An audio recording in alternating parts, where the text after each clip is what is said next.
Stephen Ulaki is a documentary filmmaker, a former HBO studio executive, a feature producer, and most recently Dean of the School of Film and Television at Loyola Marymount University for the last 8 years. This past June, he stepped down from LMU and weeks later was accepted into the Academy and joined the Nicholl Fellowships Committee.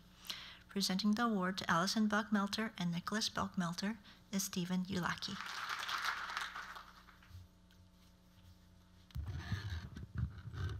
I just wanted to say that this script that we are about to talk about is a script that I think I ever read a script quite like it.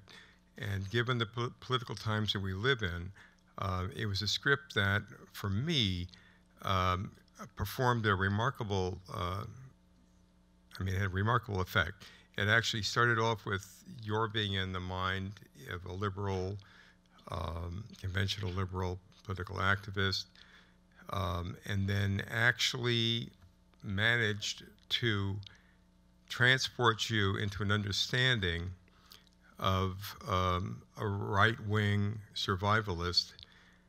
And it was all done with great craft, great skill. And it was as I said, it was a story that was beautifully put together. And what happened was something, I'm focusing on the political part of it, but it was a very human, dramatic story that you were reading and you were watching.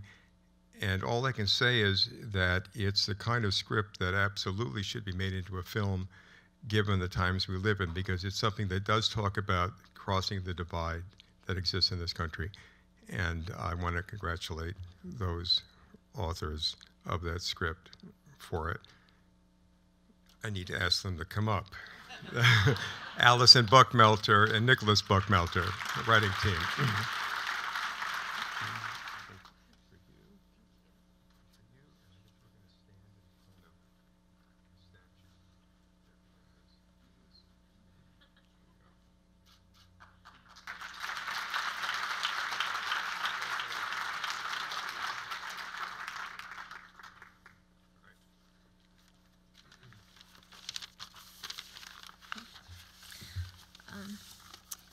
Thank you, Stephen, for that kind introduction, and thanks to Joan Y., Chris Karchi, Jen Nelson, and these wonderful actors, and to the Nicholl committee who've dedicated your professional lives to making the movies that inspire us. We're deeply humbled by the recognition this fellowship represents. You know, back in the charmingly simple days of 2015, Allison and I were expecting our second child. We were really excited for what the next year would bring, and then we were dealt a stinging blow of a miscarriage. And doctors put Allison on bed rest to recover.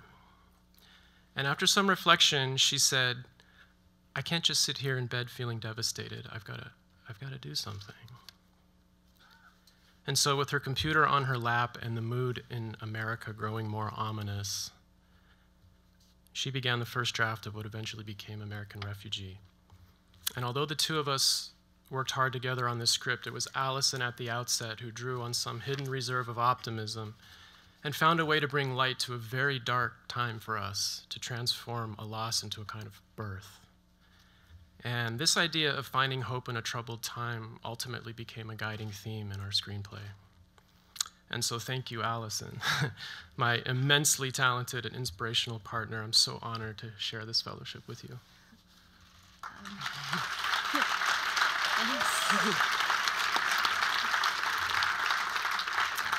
This man next to me is an amazing husband, partner, and writer.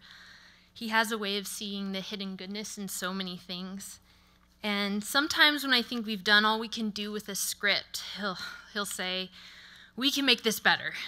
And he finds a way. So thank you, Nick, for the hope, the belief, and the willingness to see it through to the end.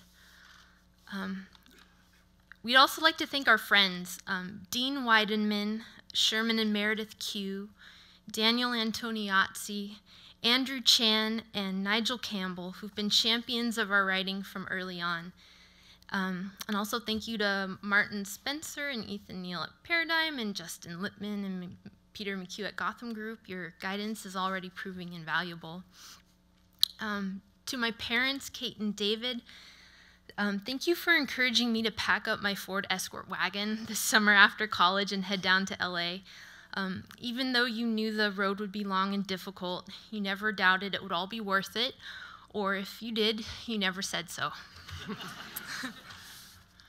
And finally, big thanks to my parents as well, Lou and Jerome, for all your help with the children, but more importantly, for the steady encouragement that you've provided since before I could hold a pencil. Love you guys. Thank you so much, everyone. Thanks.